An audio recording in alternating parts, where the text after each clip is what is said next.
Arena Clash, a grassroots esports tournament run up and down the UK. Each week here on the Sunday Recap, we'll be catching up on all the week's action and major plays, meeting players from the teams, and looking forward to the week ahead. This is where esports begins.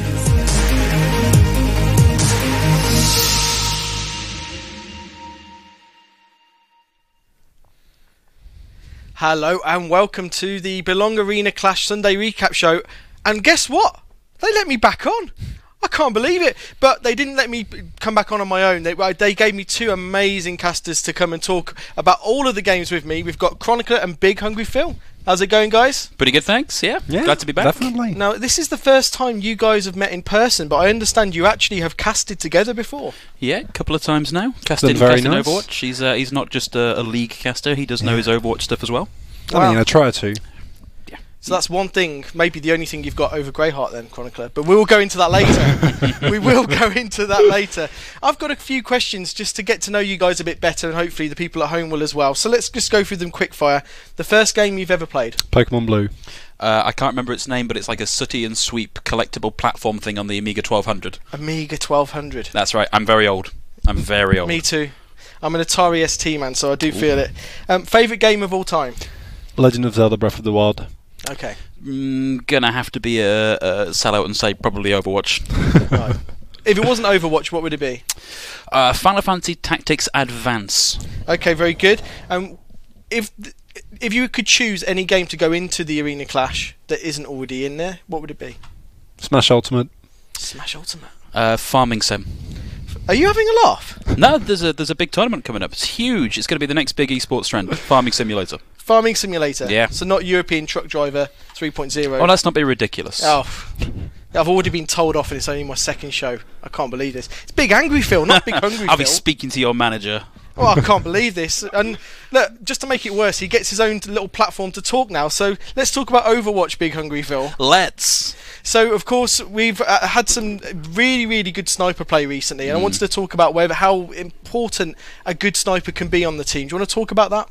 Yeah, absolutely. So having a good sniper can give you so much in terms of just control of the arena. And so I'm thinking back specifically, you're probably thinking about Evade, who we saw playing Widowmaker on Rialto. And having a Widowmaker in that space, particularly right in the far back area of Rialto Square, controls so much of the space. You don't even really have to do damage. You can just be a threat there, and the enemy team know that they have to deal with you in order to progress through that. And so they've got to invest resources, which means they can't go in for the fight with the rest of the team there on the ground whilst they've got that Widowmaker threat. So having a sniper like that just does so much to buy your team space to defend properly. Now, I only play casually and not very well, but I rarely see Torbjorn.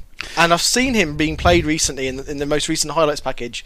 Does it follow that if someone picks an uncommon character, if you've got a team made up of uncommon characters, that they're going to lose? Not always. A lot of this has to do with what the skill gap looks like. So one of the interesting things about the Belong Arena series is that the teams aren't made up of all Grandmaster players, or at least in most cases not all Grandmaster players. So you can afford to have somebody move over onto one of these picks that you rarely see in the wild, like Torbjorn, although it should be noted we're probably going to see more of Torbjorn, particularly in ladder play coming up, because Defran has been seen playing Torbjorn actually in Overwatch League, and he's the most popular Overwatch player by t-shirt sales, I'm led to believe.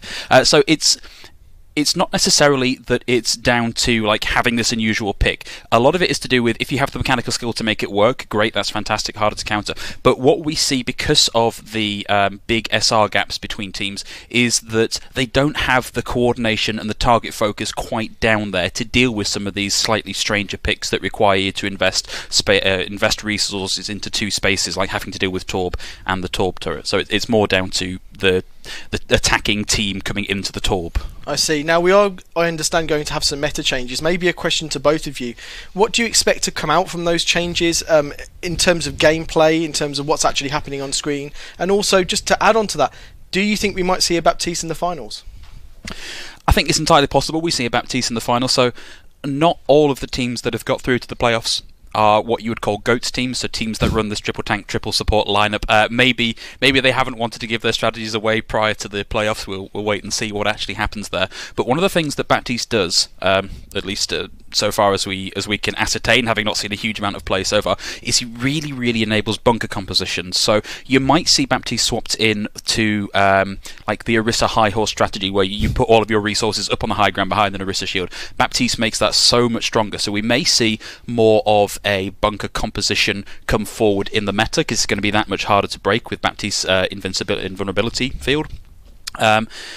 But again, a little hard to say until we actually get to the point where we have our teams in the finals and we know whether or not they're a GOATS team or they're a variety team. And Mao, in your experience, does a new change come in mean there's a total new dominant meta, or can it actually mean that it has a nice spread out meta where everyone's playing different types of strats? That really depends on the power of like the composition that you're working with. I think GOATS was a good example, especially at its heyday, where I think we've already past that with all the changes that have come in, and like things like Torbjorn, like you say, cropping up, and just people generally moving away from playing solely GOATS. But if a strategy is too strong, then you're not really going to see people go for anything else. I think what Overwatch should be, and what they're trying to build towards, or what Blizzard is trying to do as well, is that they have a situation in which, say, example, you have a Baptiste bunker comp, then the other team switches and find something that works well, like a bunker buster, right? Like maybe you go for a nano Beyblade comp with a Reaper. I don't know what will work, because, as you say,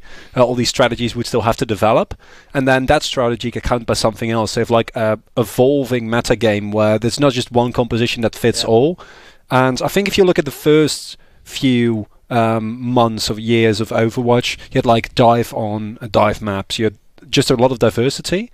And I'm hoping that in the upcoming metas we're going to see that come back again. But it's always really hard because, as Phil already pointed out, you don't know what a hero is going to do until he's really been discovered. Even stuff like Sombra, Wrecking Ball took a lot of time for people to really get into that character and see what they actually did, when you can use them and how. So it's always going to take a little bit of time. Well, let's see how things went down this week in Overwatch.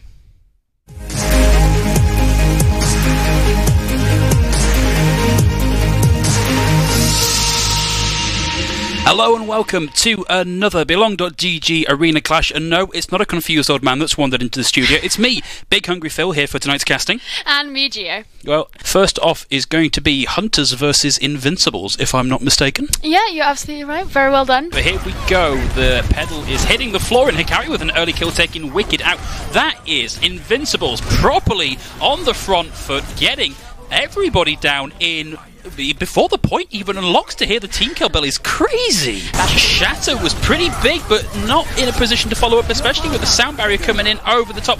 Does also receive the nano boost, just going to come in and swing that hammer and hope for the best.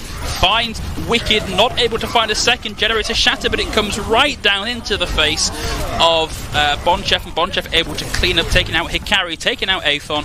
Yeah, Aethon though has swapped over onto the Doomfist, I assume, to try and get back in on that fight, putting them a little bit of a disadvantage here. Doomfist not particularly meta at the minute, having received a bunch of nerfs over the past 6 months or so. The Redstones gets the upper hand over Bonchef. Classic Innovate with the follow-up. These DPS picks working out once again. We're getting close to one fight territory, 93 to 99, and Invincibles very much with the upper hand here. I'd be very surprised if we're even going to see a recon test from Hunters. Yeah, it says something when your Zarya is managing to get more ult charge than your Reinhardt, and Evade with the dash reset gets a quick 2, finds time to pop that Dragon Blade and take Bakot out of the fight. Hat does manage to get the remake. Is that going to be enough? Maybe just enough to try and contest the fight a little bit longer, but 2 minutes 22 left to go on the point. Honestly, I don't know what Hunters can do to stop Invincibles coming through at this point. It's a very slow building ultimate, the EMP, so I'm not even sure if he thinks he's actually going to be able to get that in these next 20 seconds, but he might be able to get a hack on Aethon if he is lucky, or if he plays his cards right, that could make it a little bit easier for his team. He's been caught out. Yeah, that's unfortunate, coming out on the Sombra just as your enemy's sights come up, and here's what we were looking for. Evade with the Dragon Blade finds Wicked, not quite able to catch up. No, manages the D-Mech, not finally getting the kill. Bonchef gets a final parting blow, but it's not going to be enough. Hunter's full held on Gibraltar. It could still work out. Ooh, big shatter comes out. The Meteor Strike coming in on the top finds Radmel as well. Aethon with a quick 1-2 punch there. Evade with a follow-up, taking Etty out of the fight. And Evade is just going to be completely uncontested on the backline. Redstone spinning that shield wildly. Pretty confident in what they've got coming out. Not entirely sure where that charge was going, Bonchef. Are Hunters even going to be able to get past this choke point, Phil? Well, they may if they're quick. Send back up right onto the payload, onto the point, just to try and keep it alive. Oh, almost went right the way through. Diva self-destruct, not finding anything, but in the meantime, kills coming online for Invincibles. Broadwell might have finally got a little bit of revenge on Evade for that final point-blank kill on the last push, but it's not going to be enough, and Invincibles looking pretty dominant, even with the Redstones just taking a quick nap at the end there, feeling so comfortable they can just sleep on the job. Hunters 1.3 meters away from actually capping this, and the kills are in their favor. There's just the Redstones there with a big shatter. Is there going to be anybody there to actually follow up on it? Well, no, but the Redstones doing enough themselves. Etihad, though, taking advantage of the confusion to throw in and get a quick 1, 2, 3, 4 kills in the space of 2 seconds. Once he got up from the Earth Shatter, he was actually brought to his death. Oh, Evade. He was brought to his death just after he got up, before he could fade away. So, you know, he has switched things up now. This is brutal. Here it comes, right down the middle, gets out of the way, but at just 6 and Evade getting 2 and nothing coming out from that Dragon Strike. Earth Shatter into the Graviton, and Invincibles managing to just completely blast Hunters off the point. Redstone's in over the top, and Key, they back ultimate has gone. Here we go, the barrage into the back, capitalizes on having lost that. Yes, does get 2 and smacked out of the air by Reinhardt. We may see a stall action here from Hunters, but honestly, Invincibles, this is pretty much their map for the taking at this point. Yeah, they still have 2 minutes to go, so here we go. We see Hunters coming out. They're using the Transcendence. They're using all of their ultimates here. Invincibles just have to wait for the next engage, and they're able to use their ultimates and their abilities and come in and actually be aggressive in this fight and actually take it.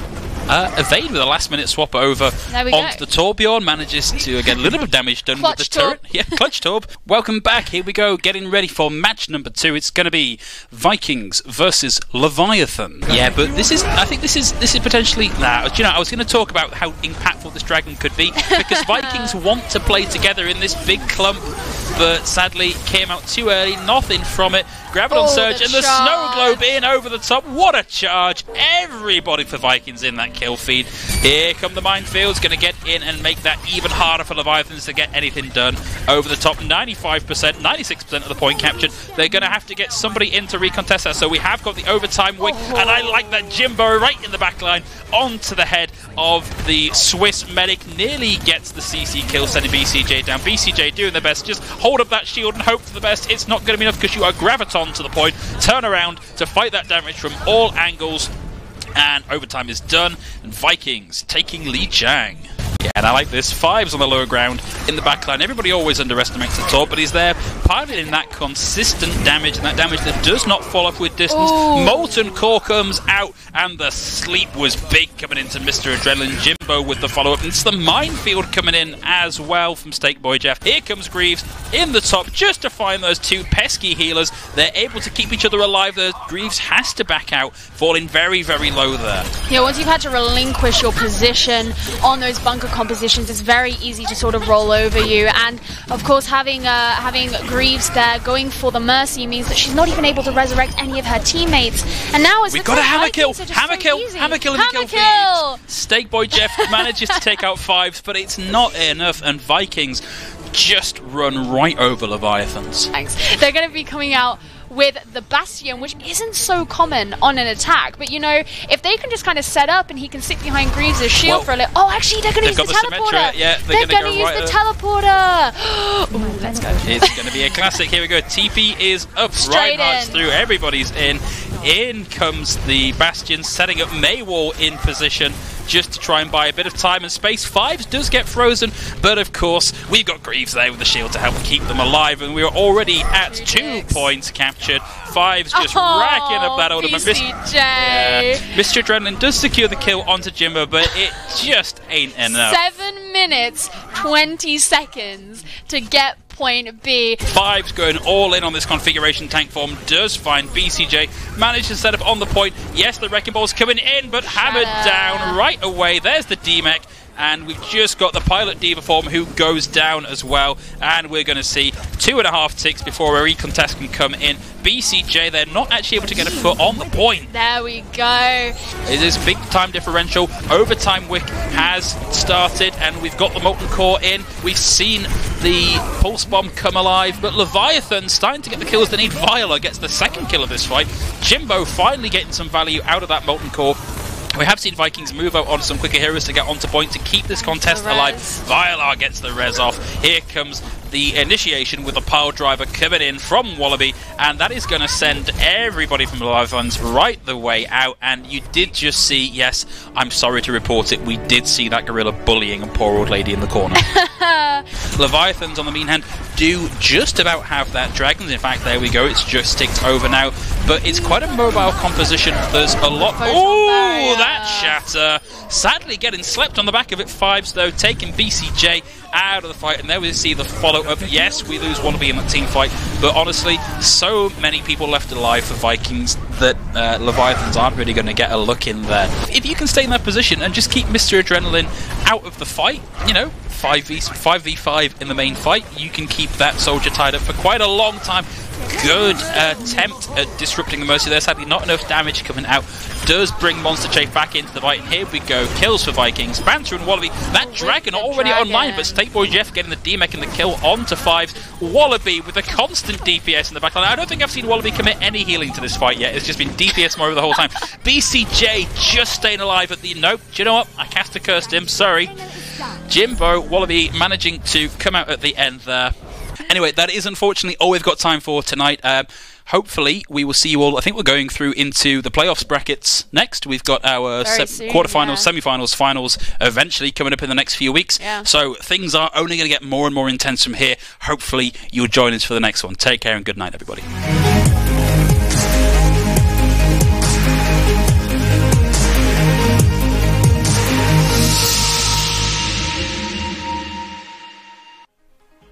I think I've seen that guy before. Let's have a look at the tables. Saints at the top with 5 points. Look at that. 5, 4, 3, 2, 1 and 0. I think we're going to see this quite a bit.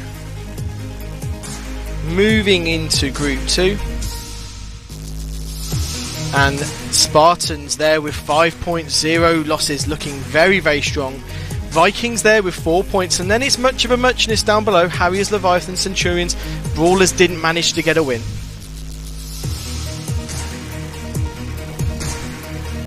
And into Group 3, a smaller group. Steel is there, 4 wins, 0 losses, and another dominant team. And then Guardians there in second place. Kestrel's Lionhearts put up a good fight. Armada didn't get a win either. And there, look at it, we've got the arrows at the top. They sent us their video before. Pirates there, second place, 3 points. Swarm, Smugglers and Rams didn't make it. And I know you guys have been waiting for it at home. We're going to be showing you some of the playoff brackets, and here's the Overwatch one. Saints and Pirates, Steelers, Vikings, Spartans and Guardians, Arrows and Claymores. Phil, were there any matches there that pique your interest? Yeah, I'm going to be looking out for Saints and Vikings in the semi-finals. That's going to be a good match. I can't see Vikings not losing to Steelers and moving up. I think we're going to be looking at maybe either Saints Spartans or Saints Claymores in the final. Very good. We'll see if you're right. Now, this is my favourite time of the week, because this is where we listen to you. We want to hear from you all the time, and we've put together some of the tweets that you guys have sent us. Let's have a look. Our Belong Hole, look at that pose. I'm liking that. They've got some good symmetry going on. That's some synergy right there. They're playing in a game of tactics and skill. Maybe it's Tekken. 5 people all playing on one controller. I can see that work. 5-man Tekken, 1 person per button. Yeah. I've got you, Tekken. Now let's have a look at the next one. Oh, this is one of my favourites. So these guys were actually a question for my Belong or Wrong game, which we're going to go into later. They're now not. Look at Dumb and Dumber, or should I say Dumber Dummand, because they're not quite in the right order there, but I'm loving that. Look at, just makes me feel warm and fuzzy. Yeah, a lot of energy in that picture. Belong York. I did ask for some rare Pokemon, but that is a beautiful dog. Look at that. So CPK's come in with Lily, who just tried to escape, basically. Don't worry, Lily, it's good. The prices are very, very competitive. I've asked Vikings this already, but how are they the only arena that gets a dog pretty much every day on the social media? Is York just the land of dogs? Well, and it's like, they're so adorable as well. Like, look at that. It's not just any dog. They've got an awesome community, but also their manager is a wildlife photographer as well. Well, talking of wildlife. And that is a very, very, very beautiful dog. Yeah, nothing more to add to that. Deefa. Yeah. Sherdle, take this off. He's put esports. Esports is wrong there. Those were 3 beautiful shirts. That was my inaugural show, and there was so much pageantry going on there. I've got no better word for it than pageantry. Yeah, there's so much stuff happening in that picture as well. Yeah, I just can't think the last time I saw a Magic Eye picture. Look at that. I missed those. Beautiful, beautiful shirts. Now, last week we had a seminal VT from the Nottingham Arrows who sent us an amazing video of their Overwatch team. Now, the Kingston Harriers Tekken team watched that and they weren't happy. They tried to match it. Let's see if they did. Get ready for the next battle.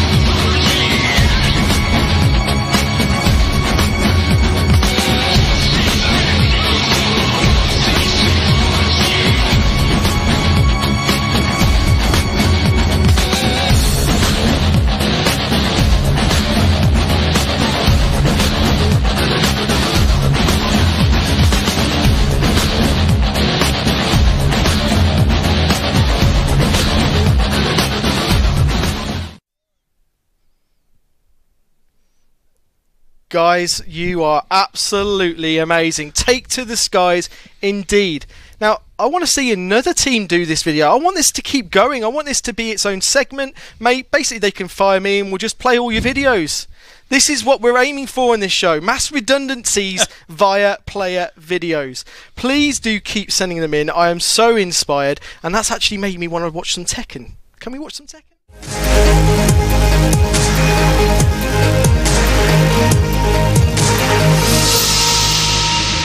Ladies and gentlemen, welcome to the Ballon Arena Clash Spring Season for Tekken 7. As always, I am Sherdle and I am joined by Eternal Dragon.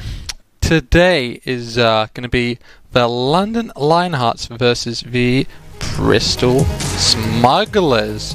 And he is on set point right now, or sorry, series point, to get one on the board for the London Lionhearts very early.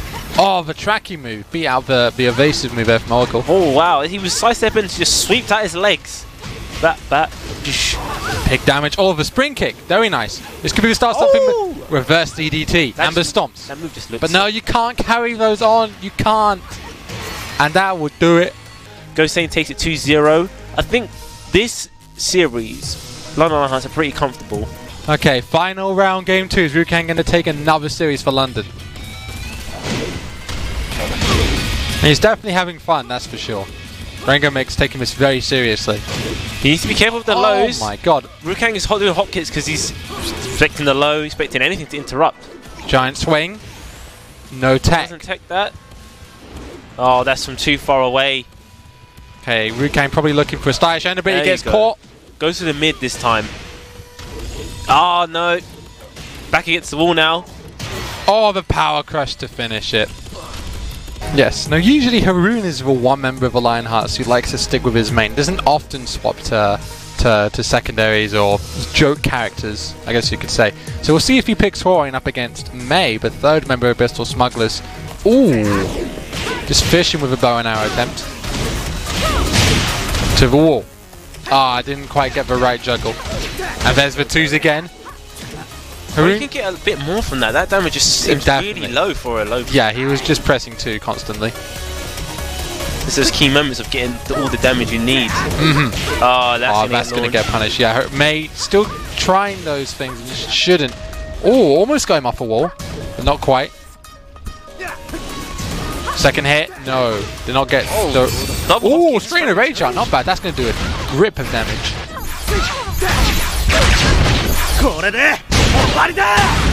Hell yeah! But still got a big mountain to climb here. Yeah, and you've got no rage now. And Haroon could just be patient. He's just waiting the clock out. Oh, that's what I'm saying about that jab. You can crush it. And May's almost brought this back. Haroon can still hang back, but he's only one hit away. And look at that. Now Haroon's got to come in, and there's only 10 seconds left on the clock. Oh, bow and arrow. Oh, he was in complete control the whole time. Wow, that was... Up next, we got Rukang versus the Oracle. This could be an Armor King mirror. Okay, Rukang though on series point, up to put London up 4-0 if he wins this round. Oh, the sidestep, but it didn't punish though. Yeah, he wasn't ready for it. Oh, I see what he's trying to do. He thought he was going to come in after he did with the close line. Oh, this is kick. Very nice. Pele would be proud. No, that's a Pele kick. I'm sorry, football fans. Anyway, oh my god, he just key charged in his face and he got catapulted for it. Oh no, dart upper. And that should be it.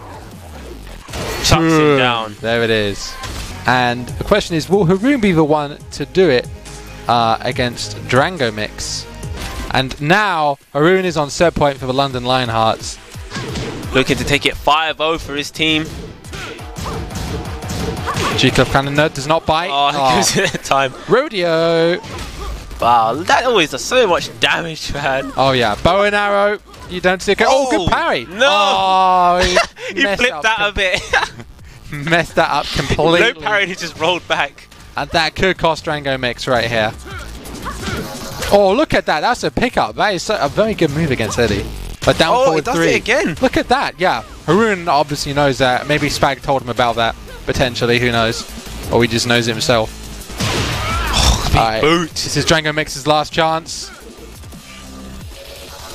What can he make of it now? He's got rage. Is he going to die with rage? Is he going to just pull out the rage drive? One more poke. And that would do it. Oh, that could have been it. Oh, there it is. And look at that. 2 nils across the board. That it can't get any more one-sided than that. Blimey. Alright, Haroon on series point. Putting London on the board. Whoa, they just both whiff each other. Tried for whiff the block parish. Did not get it. Oh, nice space in there. Oh, I messed up the forward 3-1. You've got to just press one button slightly after the other. Yes, nice slice there from Haroon. Not quite the right wall carry. Could have gone a little bit more. Haroon still not quite familiar with the character, but he's getting there. Wow. Just holds it there, just straight bags him in the face. Just stands there and just punishes him. And this could kill if Haroon does the right juggle. Can he get to the wall and finish? Oh, no, not quite. Oracle's last chance. Spring kick and spring kick. Yes, as expected, Haroon takes it 2-0. So next up is going to be Drango Mix, versus Gosane. Gosane, 1 round for taking it. Oh my god, what? I don't know what that was. That was weirdness. That was weird. Very, very weird stuff. Or Buki, as the London Lionhearts would say. Anyway, Gosane coming in strong. Oh my god. Wow. He's just enforcing that roll mix up the boot. And Drango Mix is not punishing it correctly. Oh, there's a back 2. Just misses there. Yeah. He's going into stance. Okay, Drango Mix just holding back, but he needs to start coming in. Well, he's got a slight life lead now. He can hold back. He's seen Gosane doing a lot of moves, low hitting hitboxes, and that, so he's probably have to do some sort of mid to catch him. But this could kill. Yeah, it looks like it's gonna. Yes, look at the damage. And Gosane getting the second series of the set. Wow. And up next we've got Rukane up against May, the Noctis player. May can still take this game. Oh, nice block there. Runs up and throws. That's better than nothing. And again. Oh my god. Now what's the mix? What's he going to do now? He went for a parry. Oh, the third hit. He knows that May was going to try and swing. Tekken 6 juggles right there. Interesting. May's on rage. Oh, that was close to whiffing. One launcher and May could still come back and take this. Rukane's got to be careful. Oh. He's careful, he doesn't want to lose this game. Sword. He doesn't want to lose this game. Not even want to lose this game. But Rukane. No, that's not going to hit. He's on the floor. He's on the floor. Spring kick. Oh! Second hit. Oh, the sweep! And Bristol take their first game. And Rukane is on series point. He's brought it back. Well done. Is he going to start cycling through all the throws now? That's the question. Jab. Oh. And May. Oh, look, that's what I'm saying. May's timing is really good. He's beating out Rukane with these awkwardly timed launches. No punishable power crush from Rukane. Oh, that was costly. Could have been. Oh. One. Now Rukane trying to enforce the elbows.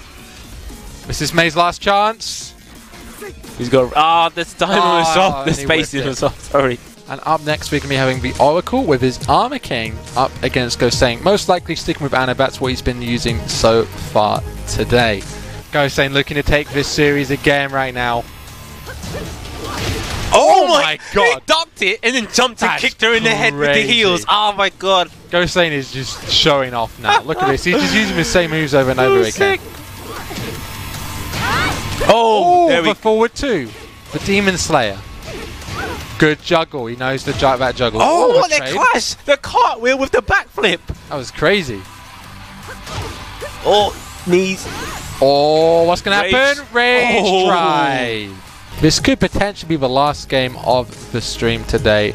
Drangomix versus Rukane. One more round, yes, and that is it.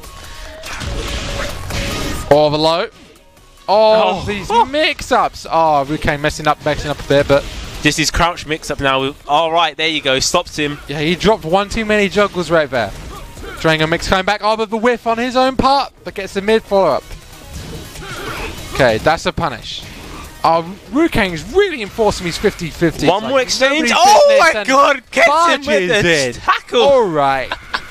London Lionhearts, 5-0 going into the playoffs.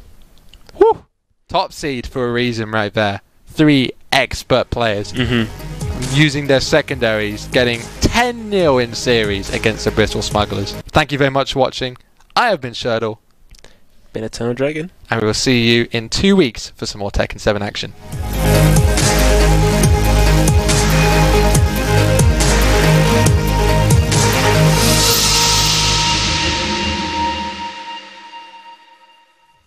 So the caster's looking a little bit fresher this time compared to last week's slobber knocker. That's what a one-sided game does for you. And look at that, Lionhearts 5 wins, 0 losses, looking incredibly strong. Who would have thunk it? Again. And then we got Claymores in second place with 4 points, looking very, very good for the playoffs. Steelers, Pirates, Smugglers and Brawlers, thank you for coming. Moving into Group 2. Oh, it's the Rams. You can just see them on that collision course. Harriers in second place. Well done, Harriers. It may be that vid that you put together that just got you over the line. I can imagine the team spirit from that. Saints, Arrows and Hunters. You didn't make it this time, but good showing. Into Group 3. Oh, the new kids on the block, Spartans. Looking very, very good. 4 wins, 0 losses. And the Armada, they've made it through ahead of the Enigmas. Now that is a hell of a result for the Armada. And well done to Holmesy and Co for making it through. Bad luck to the Enigmas, the Swarm and the Centurions. And the final group, Vikings there. Look, 4 wins again. They always storm it through the group stages. Kestrel's in second place with 3 points. That's looking very good for them. Guardians, Invincibles and Nighthawks didn't quite make it this time. Now let's have a look at the brackets. I'm salivating right now, ladies and gentlemen. Lionhearts versus Kestrels. And not just because Kestrels reminds me of another product that might make me salivate. Spartans and Harriers. Oh, that's going to be a hell of a game. That's a London match between the two. Rams and Armada, Vikings and Claymores are going to fight it out.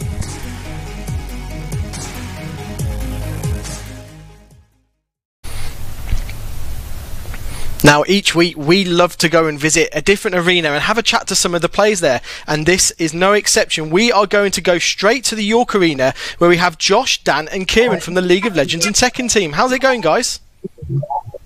People. Doing good, doing good. Not bad, mate. Yeah, good. Well, if there ever is an esports boy band, I know which guys I'll be going to. You guys look absolutely fantastic. Now, of course, I really want to touch on the fact that York have such an amazing range of results across many, many different games. It feels like York really has a very unique community feel about the Belong Arena. Could you tell me more about that? Yeah, definitely. So I think all in all, we are like a community, even across several games. Like when we come together for like the stay overnights and the different community events that we have, everyone kind of interacts with each other, and we mingle together. We all really become that sense of community instead of dividing between different games. So I think that really helps us kind of draw together and improve from each other. Excellent. And Josh, you are playing for the League of Legends Championship team, and you're doing pretty well as I understand it. Talk to me about your journey so far. So coming into the season, we completely revamped the roster and got together 5 of us who were all friends. We all enjoy playing together, and we started practicing a little bit before Clash started. Since then, we've just been putting in a surplus of hours, just hard tens, and really getting in that sense of playing together as a team. As far as our group goes, there's been some challenging games. Nottingham and Hull especially gave us a run for our money, but luckily we managed to come out on top, and now we're top of our group, so it's looking really good. And how are you feeling about your chances to get to the final at Insomnia? I think our chances are better than some teams that are going into quarters. I think we're an extremely good team when it comes to cohesion. I think there are many good teams out there. Portsmouth and Cardiff come to mind, especially Glasgow, who won it last year. But I don't think anyone is really offering that much of a challenge to us where we're worried. And of course, talking about the finals at Insomnia, we have a very, very familiar face from the Tekken team. Dan, the York Vikings, they in the early seasons of the Arena Clash, York have been one of the strongest teams by far. Of course, now there's been more teams added, the Stratford Spartans, for example, that are coming in and challenging you in that place. Do you feel like you could still make it towards the final? I think we can. I think it's possible. I think we've got enough good players. I think me, Sonny and Kian, on a good day, we can beat anyone, I think, realistically. But I think in the first couple of seasons where we got to the finals, the competition wasn't as stiff. It's just like a fact that it wasn't as stiff as it is now. We got Stratford, we got London, Lionhearts. Obviously, they got Spaghetti Rip, who's a really good player now on the team for that team, so that's scary. And also we've got like Bradford, who are some new players that are really up and coming. So it definitely is trickier. But I mean, so far our performance has been pretty good. We've not lost a game, or we've not lost like a set overall in on our game so far. So I think we're feeling quite confident. But we'll just have to see when we're up against. I think we're up against Scotland next, and they're going to be a bit tougher competition, I think. So we'll see how it goes. But we're just having fun with it, and I think that's the important thing. Just enjoying it and enjoying being with your friends and just playing some Tekken. I think that's. Well, Dan, you sound so relaxed there, but I've seen you at the finals. I've seen how fiercely competitive you all are. I'm interested to know, you guys have stuck together as a team almost over every single season, apart from one season when Buff Lars had to be away. How important is it that you guys have stuck together and grown as a group?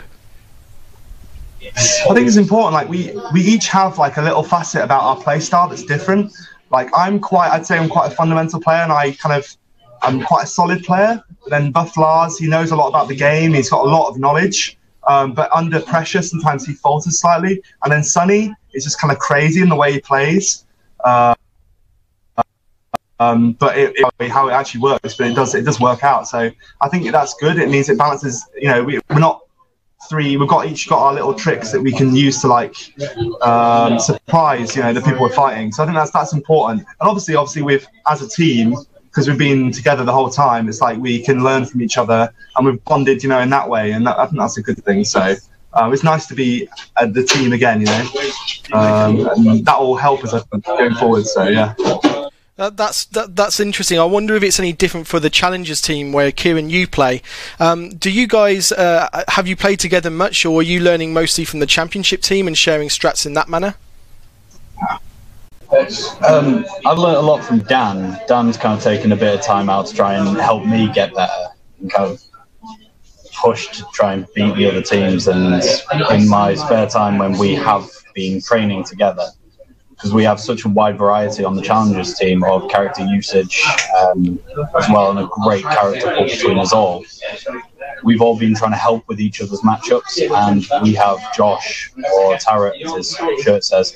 He's absolutely fantastic and a lab genius who will sit for hours and learn how to beat particular combos. And when he learns it, he comes back to us to help us get better as well. So as a team, we're learning together to try and get better, to chase on people like Spartans. And of course, you are playing in the Challengers League. I would imagine that there's a very, very wide range of ability levels in that league. What's it like going from week to week? Straight away, we've got to see everyone as a challenge, regardless of who they pick and how they're ranked. Everyone can have good and bad days, and we've got to treat people who are ranked really low as still a very credible threat, possibly even higher than us. As it could be like me, I don't like playing ranked, but they could have a really good day and I could get absolutely bashed by someone who's like 10 ranks lower than me. It doesn't make much of a difference.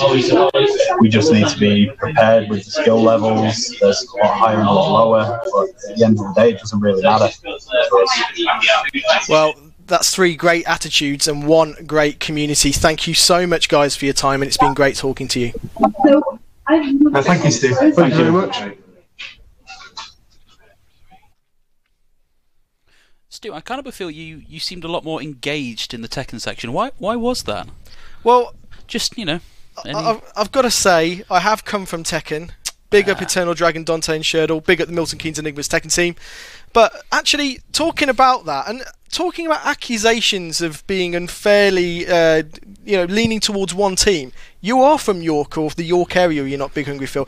Did that resonate with you? Do you support them? A little bit. So I'm in a really awkward position, and I've spoken to some of the guys from the Humber Hunters Overwatch side about the fact that I'm like smack in the middle when I grew up anyway, or if I grew up, of Hull and York. So like I'm kind of torn as to who to support. Like I've had more interaction with the guys in Hull, but also York is a nicer city and they've got a lot more dogs there. So I kind of feel maybe a little more drawn to York. York is a nicer city. It is. Like I've lived in both. It's just I don't know. Come at me in Twitch chat. You do look like a Viking. I am getting that Viking. I've been told I have a Viking skull shape.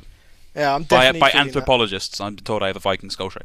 Chronicler, who would you support, or who do you support if you support any arena? Well, seeing as I'm not from the UK, I am quite impartial when it comes to these matters. Like I prefer. This is a really easy way out, but I prefer the team that shows me the best gameplay. It's a cop out. No, it's not a cop out. Like cop-out. if you don't know any of the cities, how are you supposed? If anything, I'd go for London because that's where I currently live. But I'm not even that tied to London. You pick the one that's closest to the Netherlands, so that'd be Hull. Well, then we go for Hull. There we go. You one are each, Hull such a smooth operator. And talking of operators, let's have a look at the Rainbow Six highlights.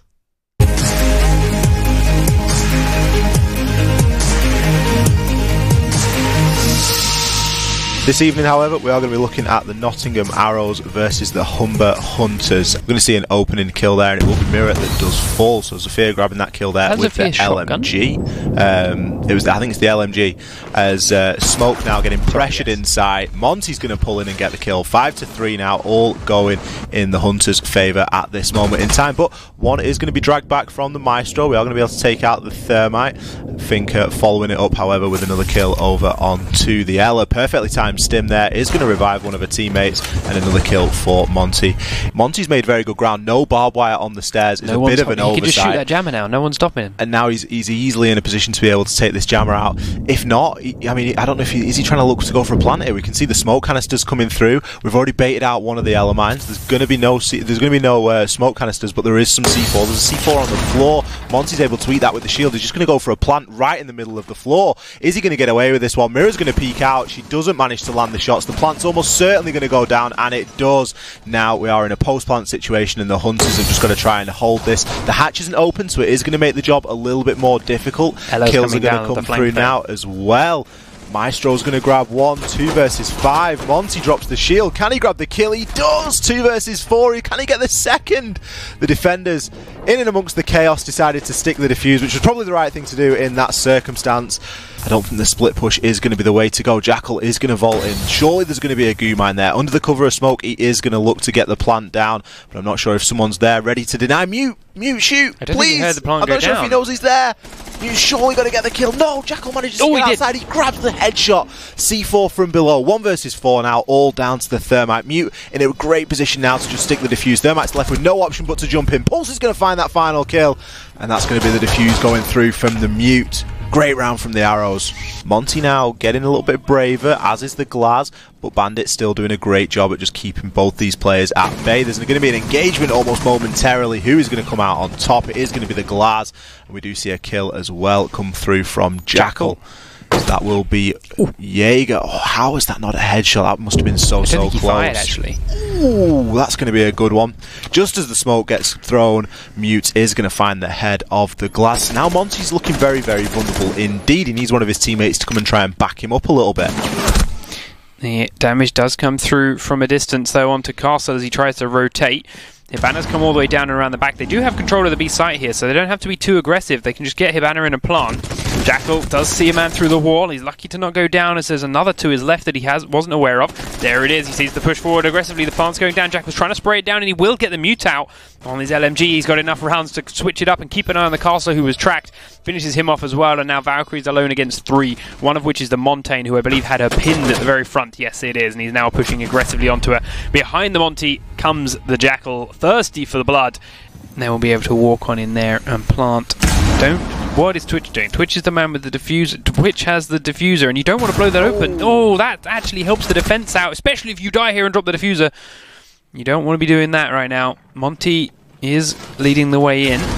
They do blow up the C4 that's over at the door. Not great, but smoke starts to go in and the plants are going behind it. Bandit has a chance here to stand up and make some damage.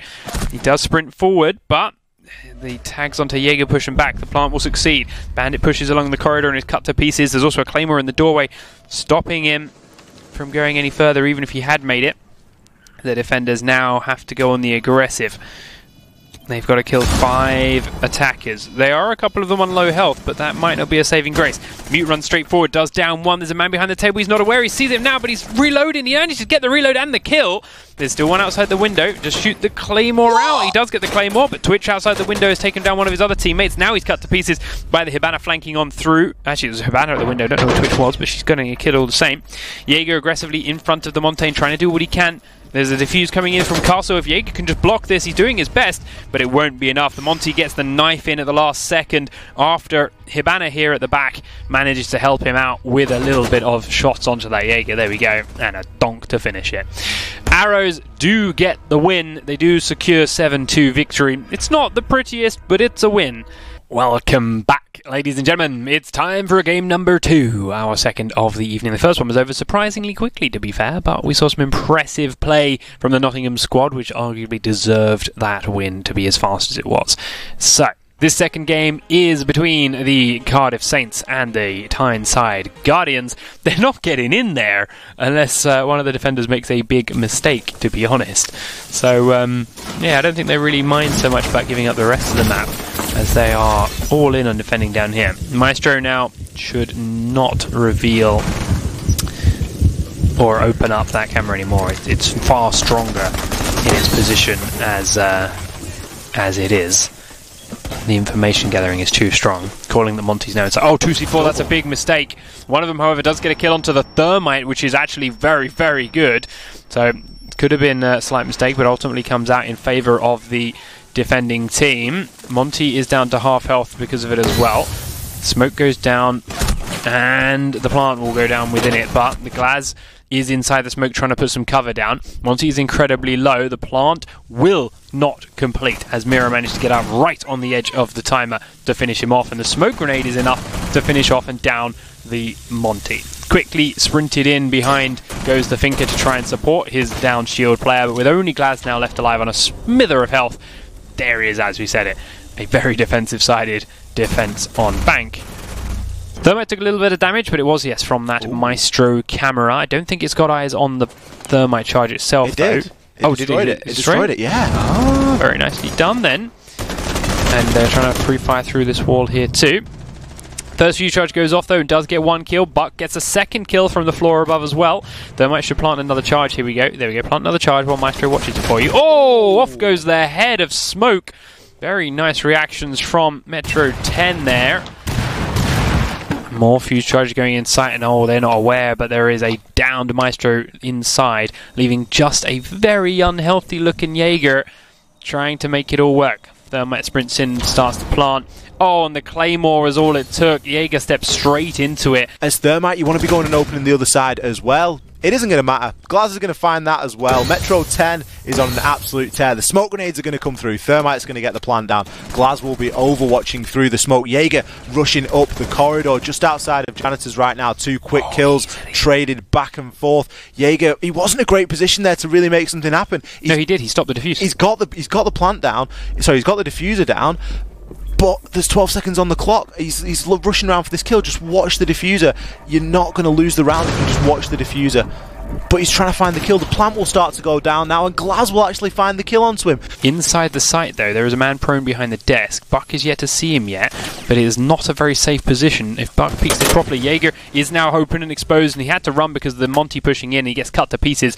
Mute, meanwhile, is deeper in the site and is very, very low, but Smoke gets the first kill for the defenders. It's the IQ taken off the board. She was running in very aggressively, perhaps unnecessarily, but with the Smoke now covering the corridor, Monty should be able to put himself into a great position to block this plant.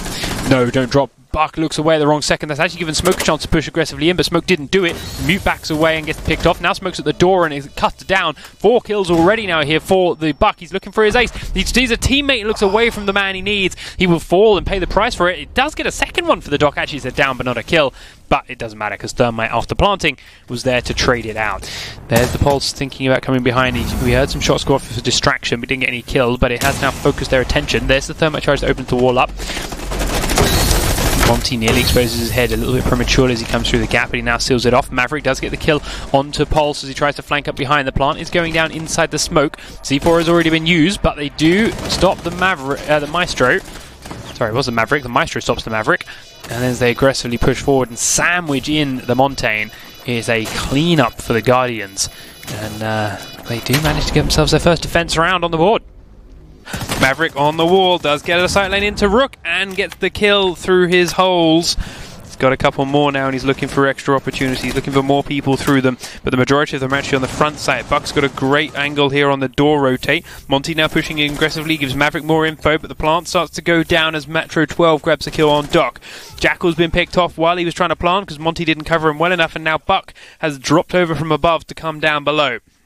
He's pushing in right behind the Montaigne. They've got 30 seconds. Both of the defenders are inside this site. Monty needs to drop the diffuser, but in here he can't. He will just do the plant himself. He needs to rethink how he does this. Turns array. Buck is looking for the spray as the Doc peeks around the bomb. Doc goes back into what he thinks is cover, but it's a soft spot and Buck sprays him down.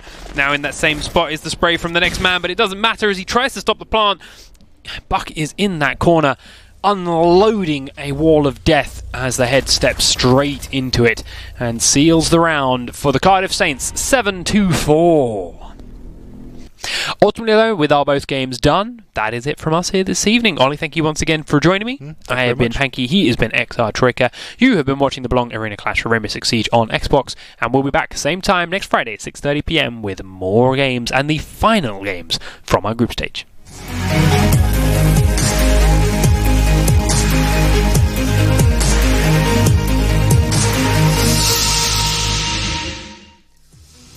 Okay, so let's have a look at those tables. Bearing in mind there is 1 week left of this compared to all the other games which have finished. Harriers are at the top, 4 wins, 0 losses. We're starting to see some very familiar names across all of the titles placed rather high.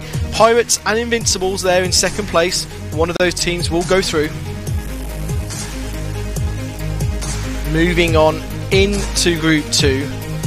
Nighthawks. Now that is a name you don't normally see at the top for many titles. They're doing very, very well for Rainbow Six. Smugglers in second place with Swarm. Looks like one of those two will go through and maybe have to battle it out. Moving on into Group 3. Claymores, familiar name. At the top, 3 wins, 0 losses. Centurions and Steelers.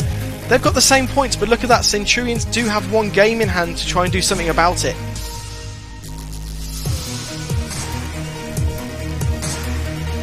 Into Group 4. Look at that. The Armada, 3 wins, 0 losses. Saints and Guardians, similar story. They're on the same points, but Saints have 1 game in hand. We will let you know over the course of time which one of those 2 teams will go through. Now, I will have to call out that next week we will not have a weekly show. We will actually be sending the highlights out into the Twitterverse and the YouTube world via all of the Belong Arenas accounts. So please do keep an eye out for that. And of course, we will let you know in the next episode which of those teams will be fighting out in the knockouts. Now, Mal, we are now going to League of Legends, and it was an interesting week of casting. I could see some very, very strong sides battle it out with maybe some less experienced sides. I'm very interested to know, there was a forfeit in one of those games. I don't want to spoil the outcome of that game, or any of the games, but what's your take on forfeits generally? I think they're generally not good. Which might surprise people because, forfeiting, besides making you lose, also shows a couple of things. One, that unless you're like your team is just in a really bad spot mentally, right? And you're like, we can't continue with this game. Forfeiting is time that you throw away that you could have used to prep for your next match. Where, especially with a game like League, where I feel like preparation and drafting is probably about 30 to 40%, depending on like which series you're looking at in terms of how you want to win and to up your win chances. If you don't do that well, then you're not going to perform well in the next game in terms of like thinking out your game plan and everything. And a forfeit just means that you probably would have lost that game in 99.99% of the games, but you should still just play it out. And not doing that, like I said, I feel like it's understandable if everyone on your team is just like, can't stand a second longer of this. But generally, it's not something that I'd recommend. Maybe someone had their mum or dad waiting outside in the car for them. Who knows? But it was the first game, so was it really? There was one more to be played, unfortunately. Sometimes when you've got to go, you've got to go. But in Tekken, even if you're losing really, really badly, it's quite common to go to the stage select screen. And if the guy's on a really hot streak, just to let them just take a moment and see if they can cool off. Sometimes people just lose that hot streak, they cool down, they lose that momentum they had. So I'm with you, forfeit's not always the best way to go forward. Now, I'm very interested with the kind of brotherhood that you and Greyheart have built together over this season, and I've noticed that you two have had a kind of a prediction off. So he likes to put it that way. Yeah. Okay. Yeah. Well, last week he told me that every time he makes a prediction, you'll take the other side, and you always lose. Now, this is your chance to have the final word, set the record straight. Is it true? I think that if Greyheart wants that to be true, then I have no problem letting that be true. Personally, when it comes to these predictions, and let's not even get too deep into whether or not those predictions are as viable as Stan says they are, which I'm sure he believes. Whether or not that's actually the case, I'll leave for the audience to decide. But, in the grand scheme of things, getting a prediction right or wrong is less fun than seeing someone be wrong. And I'll gladly be the bigger person and be the one who's always wrong if Stan brings forward one of these rigged, games of chance where I feel like at one point in time, is there really a way for me to win? I don't know. So you'd have to ask him. Ladies and gentlemen, of course, he's the only person on the sofa and in this chair that doesn't have any bias, but he does get every prediction categorically wrong. No comment. No comment on that one. Now, we are heading towards the finals at Insomnia. So stop looking at me like you hate me. Stop it. No, I don't. On. I always look at you. I look at everyone lovey-dovey. You've got such beautiful eyes. Don't use them in that way on me. Oh. Now, we are going to the Insomnia finals, and I know that you two haven't actually been to an Insomnia yet, even as a spectator or someone just enjoying it. No. What are you looking forward to most? I just kind of want to get out on stage. I'm a bit of a, how to phrase this delicately, I like attention. And so, being up on stage with an actual live crowd there, I'm looking forward to that. What about you, Mel? I've had my fair share of LAN parties, but they're in a small country where not a lot happens, so everything that happens is quite big. I've heard that Insomnia is like something else entirely in terms of scale, so I'm really looking forward to that. And live events, in my experience, are always the most fun because you can interact with the players. You can get not just of the audience, which I also love, because if not, why would you become a caster? Glad it's not it's not just you, don't worry. But more importantly, the energy that you can feel from the players really adds an extra level to the casting as well, and just interacting with people in between games asking them about everything that happens is, for me, one of the most enjoyable experiences of casting offline. It really is. It really is. And when I casted Tekken at one of the last Insomnias, we actually had the bring your own computer area right next to us. So we had people coming and going watching Tekken, but you could see people like popping their head up from the bring your own computer area. Even people who were watching. There were people watching Lord of the Rings at Insomnia on their own. Why would you do? Look, you're welcome to do whatever you want, but look, even Frodo and Bilbo weren't as interesting as Tekken because we actually got them standing up and watching the show, and there's nothing more satisfying than that. Also, I will say at the next Insomnia there will be laser tag. It's just been announced. I can't wait. There's nothing so quintessentially LAN party as like a guy who just sits in the same spot for an entire weekend, like watching anime while everything else around him is just doing stuff. Like, I've seen that happen so many times, and it's all part of the experience. We want to see whatever you're into, within reason. Let's have a look at the League of Legends highlights.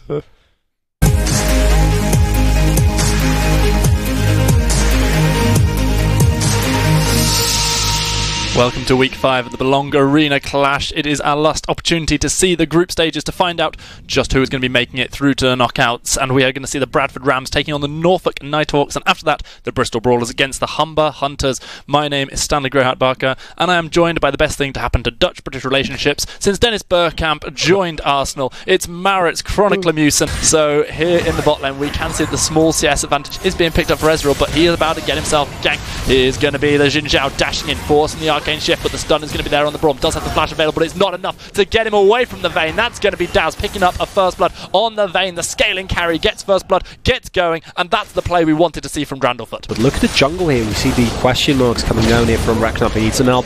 Drandlefoot a little bit over eager there, and that's the end of him. Stun lands from Sejuani. We see the right of the Arcane coming down. Meanwhile, yet another fight in the bot lane because Azir decides to use his ultimate for good use. And if you're a little bit later, you finish your Sunfire Cape, you got a couple more levels in the health percentage shred that you have in your route, then maybe you win that, even with the turret trades being tanked there. Oh, the Smithy ultimate is there, but so is the right of the Arcane. Shady Mo on point every single time he throws this ultimate down. He's now got himself 4 kills. That being said, I don't feel like it really matters what Drandlefoot does here, even if he does go for the Warrior enchant.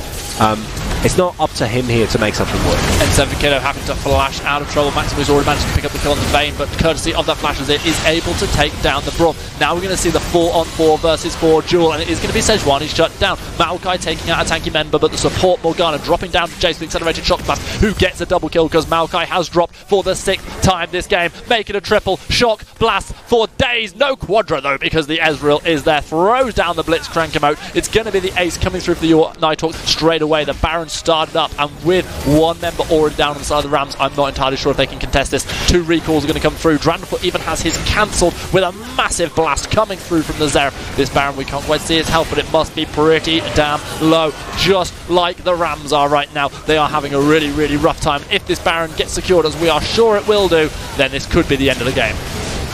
Only the plays that they really need to push through to inhibitors down. They pay their attention to the bot lane, but they've left Zeref alone, but the Audacious Charge is not enough to get the damage down from Jin Zhao. Meanwhile, it is going to be the Maokai locked down and Dryden finding himself knocked in the air from the Glacial Piercer. It's going to be the Sejuani who kills off the Vayne. Zeref takes down Morgana. Double kill for the Ezreal. Right at the Arcane. Drops the Azir down where he stands. Game 1 goes over to the Nighthawks at 27 minutes. So, interesting decision there from Redknapp. No follow-up here, but just that with the flash, the Hextech ultimatum. There's no slicing Maelstrom yet. Not quite first blood, but the flash is there, and in the end, Unsinkable picks up a first blood, yet again getting the solo kill against his opposition. Both of the bot lane duo are here as well, and this is so very risky. They're giving him so much time. But like you say, he's got the time. He may well just be able to secure this, but the solar flare comes down. That's going to lead to yet another Dragon's Descent. Now we see the knockup coming out of Braum, trying to keep himself alive, trying to save his ADC. Not going to have any luck with that one though, because Daz gets dropped down for Redknapp to secure a double kill because of the flash. The Infernal in the end does go over the Bradford Rams, but that is a small consolation for the jungler of the Nighthawks getting a double kill.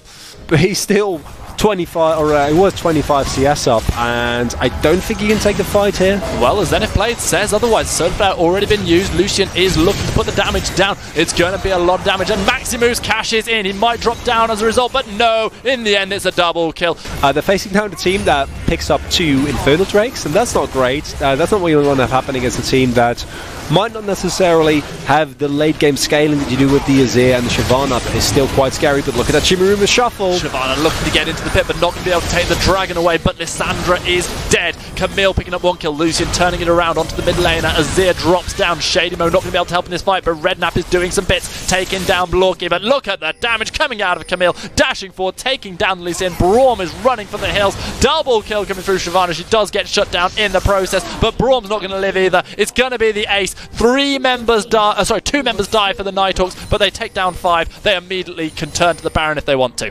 There is absolutely no one available here for the Rams to contest, and even with a relatively slow Baron, as we see here, Maximus a lot of sustain with the Bloodthirster.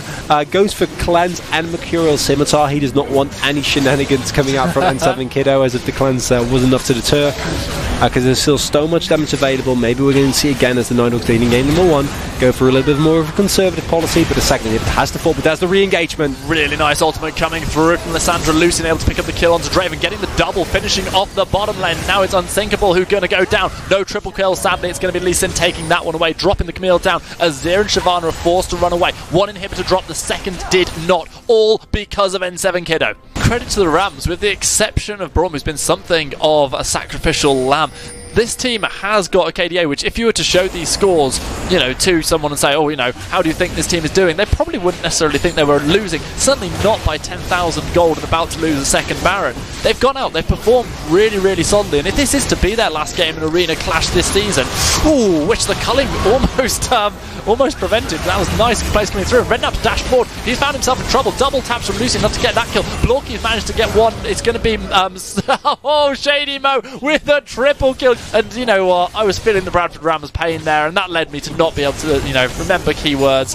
Just like, unfortunately, the Bradford Rams couldn't remember key abilities. They are going to drop down at the end of the day, because right now this is the do or die fight, and they have actually selected die because the Nexus turret drops down. 1 more best of 3 series remains in the Belong Arena Clash group stage, and we are the 2 casters to bring it you. I am Stanley, Greyheart, Barker, and once again joined by Marit's Chronicler, Mewson. We are going to be seeing the Bristol Brawlers taking on the Humber Hunters. He's got himself teleport, but that's not going to help him in this situation. He gets himself locked down. He gives away first blood to the Pantheon, who burned his flash, and this time it was all worth it. But Pantheon is in the lane. Versatile was already making his way down bot lane. We saw how efficient this was last time, and I think it's going to be the same here. Here we go. Adele started singing. The Skyfall has arrived. Solid Scootus is on a rampage 4-1-0 on this Jinx. And we see a flank coming out here from Miss Popo. Oh, not as much as Jinx over those rockets, and with Miss Popo landing the binding is going to force the flash out of the Jhin, immediately trying to run away, but is going to have a really, really difficult time getting any further. Galio going to go down, Teemo going to go down, a turret almost certainly going to go down as well. X-Trigger also going to be unable to do very much, gets himself stunned down, flashes away from the zap, able to get himself to safety, but the Baron still being done by members of the Humber Hunters. They are dropping slightly lower, and with the Baron only at half health, this is potentially contestable. Can the Bristol Brawlers find themselves a way back into this game? Redemption coming in from Ms. Popo is going to keep everybody fit and healthy. The smite is there. That's a nice easy Baron on 5 members of the Humber Hunters. Meanwhile, the Grand Skyfall not quite enough to pick up a kill on the backline. Jinx might find herself caught out though. The taunt is going to land courtesy of Trade Me KFC, but Jinx picks up a kill onto the Echo, turns it around, makes it a double kill, gets excited, runs away from Jhin saying na na na na na na, I'll take 2 kills. And Lisa Kill is looking for these moments, but can he find them? That's the big question. I really like the way that the Brawlers are sticking together. They're trying to find picks, but Leskill's already had to burn his ultimate just to get himself to safety. The curtain call comes through. It's not enough to get a kill though, because Versatile just jumps on the Jin's face. It's going to be Jinx finding the Jarvan as well. Ivan dashes forward, gets a second kill in this game, and is no closer to dying either. The ace is secured. It is completely clean, and there looks like no end. And I take it back. There looks like an end. There is a surrender. Yeah, the Bristol Brawlers have, you know, they've also got themselves a bit of a lopsided draft. If they get their champions ahead, they can do exactly the same thing, Mal. Indeed, although I do feel like besides the fight they're lacking some hard against. Level 2 is hit first here, and Novice Bot needs to be careful. Novice Bot has got to be dead. He's dead in the top lane as the Teemo. He's dead in the bottom lane as the Nami. We haven't really talked about Salt and Scooters yet, but because everyone on the side of the Hunters is just having an incredible game here, except I guess Versatile, whose KDA isn't the greatest. Basati goes in once again, and Miss Popo picks up another kill for free. 7-1-3 on this Nidalee. Versatile now having to flash away the Ignite, potentially going to burn down, but it is in the end Novice Bot getting it with the final tick. And despite the fact that Miss Popo got taken down there, she still was a 500 gold bounty, as once again the Bristol Brawlers are in their own jungle, and that is not a place that belongs to them anymore. It belongs to the Hunters. Chains of Corruption onto Novice bot. Here comes Hefty, throws down the Ignite, manages to help Exalt take down the Nami. Meanwhile, however, Vi still doing the very best that she can to try and get kills. Managed to take down one, but then finds herself getting a Cougar to the face. Yeah, it's not looking good for me, so I think we're gonna have a rough time here in the Chronicle Appreciation Couch. Fortunately for the Humber Hunters, no such troubles await them, as we see the the Cloud Dragon rather being picked up there. Second one of the game. And the Baron does get started now, and I feel like I might have been a little bit of the mark. This Baron does go down. Maybe, just maybe, we're going to have one more minute. I don't think it's enough time, Greyheart, and the Brawlers need to make it in time for the Baron. But I feel like they're already too late, and there goes Baron Nasher, and if a team fight breaks out here, which you don't want to happen, because the Hunters should just reset, because there's no reason whatsoever for them to go for something here. But now we're going to see 4 members stepping back. X-Dryger doing his very best to clear this minion wave out before it gets Baron empowered, but instead he takes a shock blast to the face. Now the dash forward. Versatile has managed to transform from cannon to a hammer. He smashes down the face of the LeBlanc. The kill secured by Ms. Popo, and now an inhibitor will finally fall. A second one may drop down as well if they pay their attention to mid lane, but now Trade Me KFC is back alive, throwing shurikens through the face of Versatile, who is 6-6-6. It's a bad omen. Now we are nearer the Nexus turrets, and we are so very close to the end of this game. Come on, the Hunters, you can end it on this push. One Nexus turret will fall. We're at 26 minutes, and the Nexus is exposed. But is there any sort of defense left from the side of the Brawlers? Trade Me KFC dashing forward, trying to get the kill onto Exalt. It's going to be the last dash. Help from the Hunters to take down the Nexus, to make my prediction correct. 5-0 to Greyheart. Well, it has been a real pleasure to join you as always, Mal, and a big thanks to everybody who has been watching this stream. It has been a pleasure to bring you 4 cracking games of League of Legends tonight on Belong Arena Clash. The next time you see us will be for the playoffs, and we will have some fantastic matchups there. My name is Standard Greyheart Barker. I've been joined by the wonderful Maurits, Chronicle Musin, and we'll see you soon.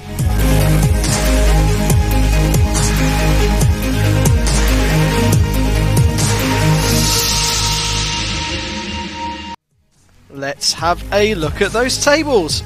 Claymores 4 points, 0 losses, then 3-2-1-0, looking down at a nice tidy table. Invincibles in second place. Moving on to Group 2. And here we are with the Pirates, 4 wins, 0 losses, marching into those playoffs as usual. Lionheart's 3-1 with 3 points. Harriers nearly made it. Steelers and Enigmas quite far behind. And into Group 3. Once it updates, Pirates just showing off. Pirates, like both Pirates and Claymores, of course, the finalists of last season, and Pirates really won the win this time. They didn't win last season, did they? No, they lost. I think with a reverse sweep, but they definitely lost 3-2 in the finals to Claymores. And now we have tables 3. So we can have a look at it. Vikings 4 wins, 0 losses. I bet the Vikings were shouting at us going, show our table, damn it, we did it, we got 4 wins. Hunters have 3 points, so they will be going into the playoffs. Arrows, Brawlers and Centurions are all nearly men and women. And going into Group 4, Saints very, very cleanly through. Very, very cleanly through indeed. 4 points there. Nighthawks second with 3 points. Rams, Kestrels and Smugglers, not this time. Now let's have a look at those brackets. Let's see here. Oh, I'm seeing some good games. Talk us through it, Mal. Fortunately for everyone, the Claymores and the Pirates, the previous finalists, as I said, are not meeting until a little bit later. I think that we expect both these teams to make it all the way through. And some other matches that I want to see the Pirates takes on the Saints. I feel Saints and Invincibles might be a good match as well. And a lot of the other teams that aren't those big names are, for me, a big question mark of how well are these going to do in terms of when the pressure is on, when you need to make it through the bracket, because if not, it's going to be quite rough, and I'd love to see another Claymores versus Pirates finals again. It would be good to see. Of course, all of those brackets are seeded, so you will find that one is usually playing 8th seed, 2 versus 7, so there is room for upsets still, even at this stage. Very, very interesting. And talking of very, very interesting, I kind of lied about the Twitter bit being my favourite part of the show. It kind of is, but this is my real favourite part because it's belong or wrong. Now, belong or wrong, it's the segment survived production, okay? Production said, last show, they said, okay, let's try this little segment, let's see if it works. And they said, let's keep it on. It's just about clinging on by its fingertips. Let's keep it going. Let's make it a success, guys. So if we get one more, does it get its own little VT and music to go with it? Because I was expecting like a dramatic music cue as we came into that. Did you not see belong or wrong? Okay, that is dramatic. Does it need anything more than that? I think if we can do it next time, let's get a crack of thunder over the top. Oh, I like that. Yeah. That's maybe a good some idea. echo on my voice. But yeah, the thing is, we've got notes, production. We've got notes. Well, the thing is, the director, you can't always trust him to go belong or wrong. Okay, that was very sharp. Good. That was very, very good, Mr. Director. But enough of that. I mean, that's a game show in itself. We need to talk you through some names. Some of these names are going to be real, and you're playing together, by the way. Some of them aren't. And I need you to tell me which one is belong and which one is wrong. Also, and which one is wrong. Director, you were too early then. That was too early. You're very premature. Okay, we'll talk about that later. I'm very sorry. So let's have a look. Let's have a look. The first one, Lucio main or Genji main. Now, this is Overwatch flavoured, but this is not an Overwatch player. Which one is belong and which one is wrong? I want to say, like, the only player who I'd know who tell you that they're a main of something are Genji mains, but at the same time, isn't that too obvious? Yeah, like, is this the psych out? Is this, we have a Lucio main, but of course they're going to want to pick Genji main because that's... Yeah, I think let's go with Lucio main. I agree. Lucio main. Have you been staring at my pad? I have not, no. Well, you are correct. God. You are correct. Lucio main plays Tekken for the Portsmouth Pirates and doesn't play Overwatch. What? I know. There's a few of those names, but we'll go into those another day. Let's have a look at the second question. Well done, guys. You are on 1 point. The last two guys, Ace of Pyrite and Greyheart, your mate, they got 3 points out of 3. They're looking very, very strong. Let's see if you can match it. So look at the next one. We have a rock band themed belong or wrong. Oh, you made it just then. Tenacious D or Dan Halen? They're both really bad. Yeah, really bad usernames. I want to say that Dan Halen seems more realistic. It actually be someone's name. Yeah. But at the same time, the general gamer see doing Tenacious D. And here's the thing: like Van Halen are an '80s band. Tenacious D are like late 2000s. Tenacious D? We're gonna go Tenacious D. I want to go. I think Dan Halen. I think Tenacious D. Okay, I'm gonna trust. I'm gonna trust you. I'm gonna trust that in this one you've got the prediction compared to in your actual matches where Greyheart gets it every time. Rigged. So Dan Halen. The answer is Tenacious D. Chronicler, what is it with you, mate? What is it? I can't believe it. I have no comment. Once again, I'm very sorry, Phil, for letting you down. But look, the logic was absolutely perfect. Tenacious D was the right answer. It plays Rainbow Six for Bristol Smugglers. Should have known. Like, who knows Van Halen? Yeah, only me because I'm old. Yeah, I actually experienced some of the 80s. Well, if you've ever seen the Mighty Morphin Power Rangers original movie, then it ends with Van Halen. So, you know, there's no excuse. That's probably released before I was born. Oh, don't do the Mighty Morphin Power... No, you are not younger than the Mighty Morphin Power Rangers movie. We've already been told by people who work behind the scenes it looks like two dads with their son on the sofa. I mean, this is not good. This is not good. We're still proud of you. Thank you. So let's go to the last... Even though I fail. Listen, we're so proud of you. We're going to go to the last one, which is a football-themed belong or wrong. And it is Arsene Wenger or Javid Beckham. So are we going to go with Arsene Wenger or Javid Beckham? So I think the fact that Arsene Wenger is in the mix and Greyheart explicitly referenced that on your desk this week, unless I'm completely misremembering that, I think that's thrown in as a blind. I think it's got to be Javid Beckham. I think Beckham is very obvious, but so was Tenacious D. Yeah. I mean, we're literally guessing. Like, we're trying to be like, we're going to colour cast this. We're going to give you our reasons. We understand exactly the mentality. We're just guessing. No clue. Guys, that is the premise of belong Javid Beckham. or wrong. Javid Beckham. You're going to go for Javid Beckham? Yeah. The answer is, and I love the impeccable logic, but you are wrong. It's Arsene Wenger who plays Tekken for the Stratford Spartans. Well, there we go. We've just got to watch more of the Belong Arena. We've got to watch more than just our games. We've got to tune into everything, as in fact all of you should be. And wonderful. And of course, with that football theme Belong or Wrong, there would be no better time to segue off into the FIFA highlights.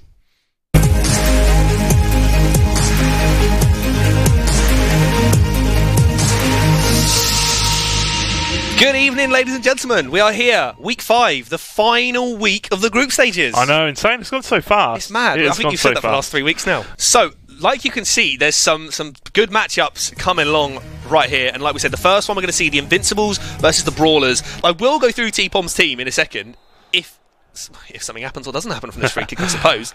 I think he's looking to set it up with Nedved, maybe Ibrahimovic. Nedved, Ibra, and Petit. Oh, he's going out over the wall. Yeah.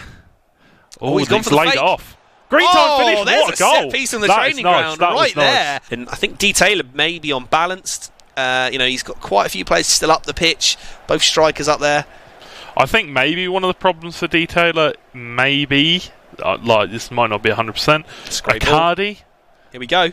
He's got a chance. What were you saying about Icardi? What were you going to say about Icardi right there? Is T-Pom going to take his last chance here?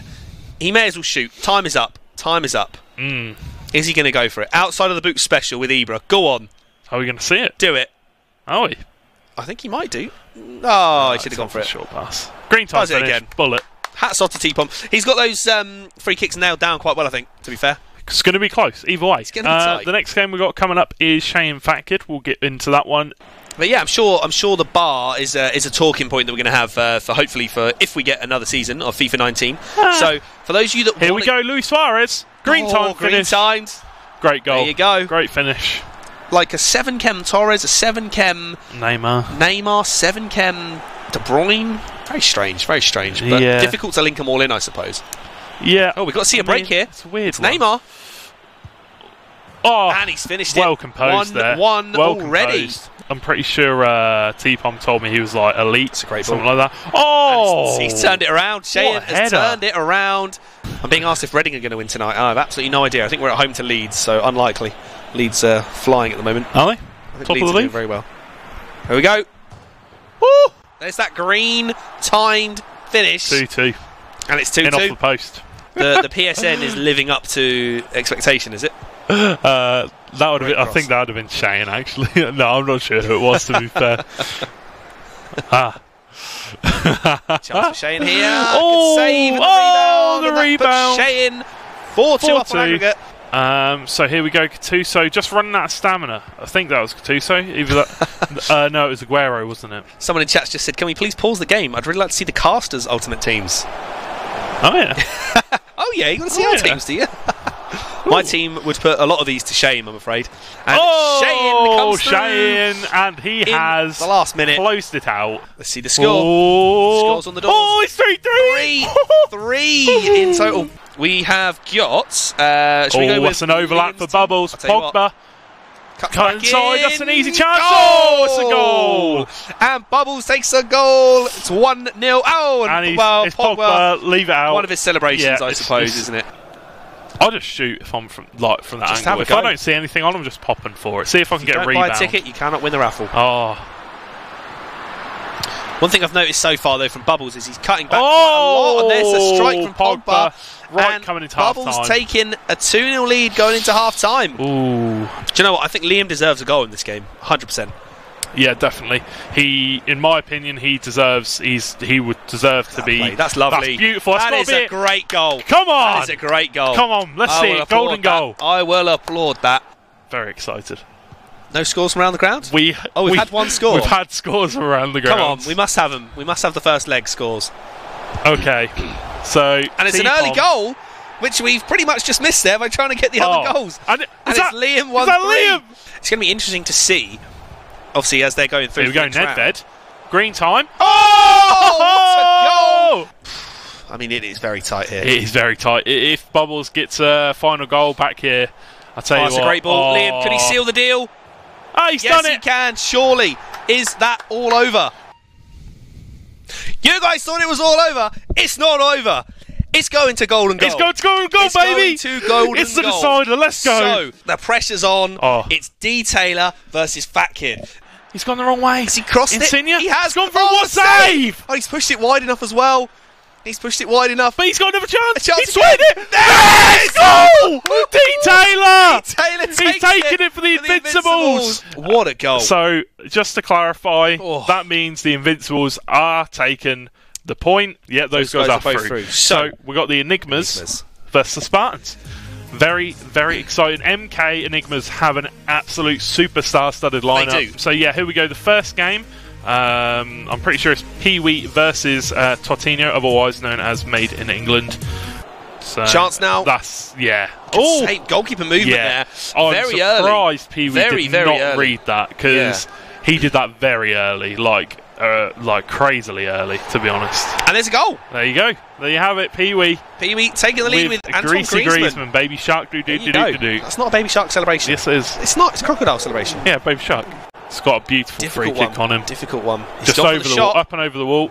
Power strikes it in the back post. I think free kick. I don't know that Totino moved the goalkeeper or not there. I don't think he did. What a disappointed with his goalkeeper there, isn't he, for that? But yeah, it's I feel like the game this first game. With another chance. Goes near post there. Yeah, low driven near post. Goalkeeper movement. So we're going to see Totino. Oh, he's gone for it. Cross. Oh, that was unlucky. Almost has it. Almost. It's a shame in a way that the El Tornado crosses are kind of the new meta. And he's thrown it away, Pee-wee, and that's what you've got to be careful of. It's like people trying to just do so many skill moves. It's a shame that, I would love for FIFA to bring out like a FIFA Street mode. You know, like how they do the World Cup mode every 4 years. They have that separate portal. Just create like a five-a-side Ultimate Team, and different players can be better than others. And have it so when you do skills, you gain the points. Oh, I'd love it. Can you remember? Great goal from Pee-wee as well. Really nice goal. Pee-wee's really good when he goes forward with the ball. And the next one we're going into, the next featured game is Reapers versus Park Junior. So that one is underway. So we're going to be joining that game partway through. Reapers 2-0 up at the moment. Oh, okay. There you go. Here we go, Parky. Okay, so we're going to see Reapers. He's playing well. He's getting a lot of the possession.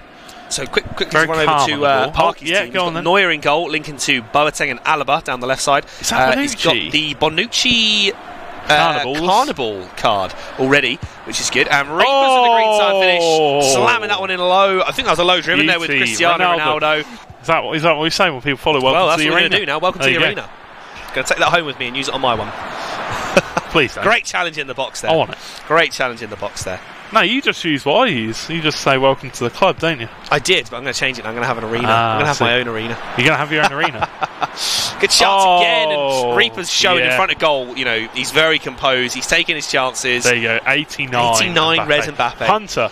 That'd be really cool. But that's it. We want to get more people involved. If you want to see more seasons of FIFA, if we want the standards to get higher, if you've got friends that play FIFA that are good, or want to get into competitive FIFA, or even you just want to get them along to an arena to support your team. Who knows? Prize pool might get bigger one day. That's it. Prize pools as well. Oh, Park Junior coming in with a goal.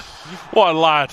Does my one to watch Ronaldo get upgraded? If it's a hero, I don't think so. I don't think he does he?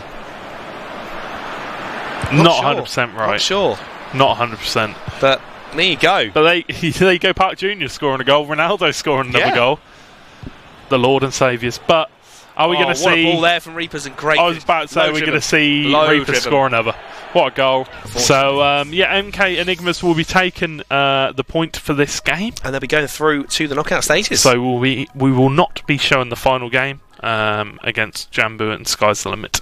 We'll see you in 2 weeks for the quarterfinals. Make sure to check him out at twitch.tv/mheho91 and Twitter twitch.tv/GeorgeGNC. It's going to come up down here very, very shortly. Check us out on social media. If you're not following us, you're doing it wrong.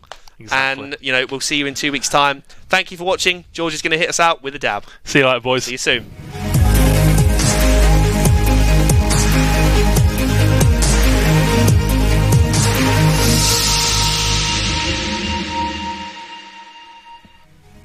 George, did you have to dab at the end? That was the most hype of all the games this week. I don't care what you say, that golden goal was amazing, but the dab at the end, George, I don't know.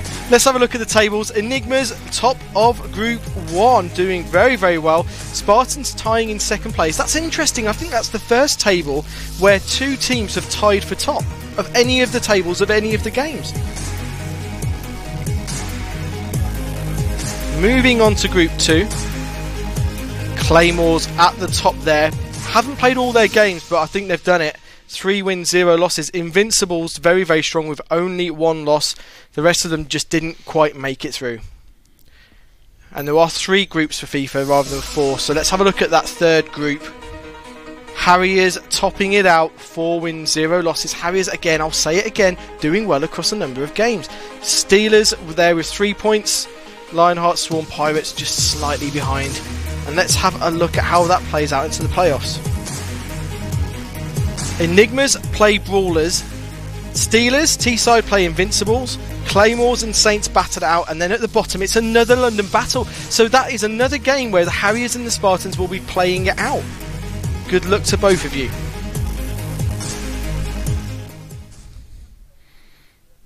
Well done, guys. You have survived another abominable show of the Belong Arena Clash Sunday recap show. Easy for me to say.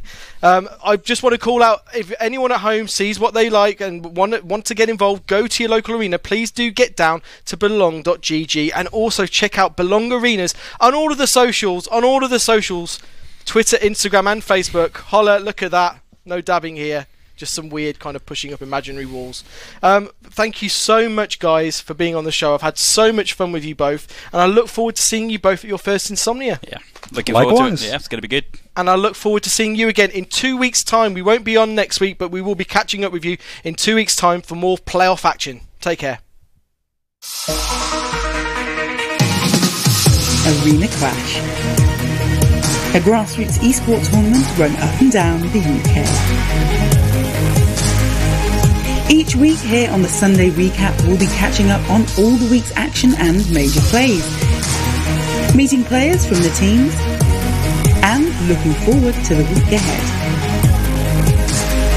This is where esports begins.